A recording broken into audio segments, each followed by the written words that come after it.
याद करिए, पहचान का संकट 14 के पहले क्यों देश के पास था?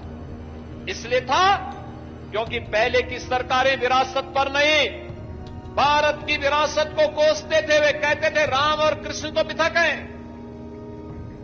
14 के पहले की सरकारें कहती थी प्रदेश की हो या देश की हो, वे राम और कृष्ण की परंपरा पर विश्वास नहीं करते थे।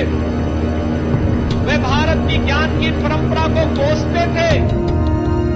वे भारत को भारत बने रहने के लिए नहीं, बल्कि भारत की परंपरा को हर प्रकार से अपमानित करना ही अपना जन्मसिद्ध अधिकार समझ लिए थे।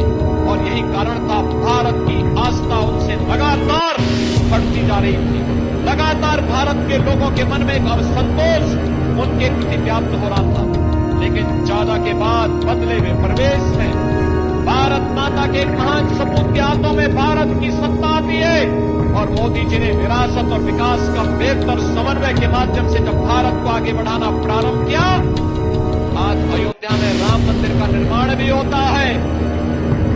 काशी में काशी विश्वनाथ का भव्य स्वरूप भी देखने को मिलता है।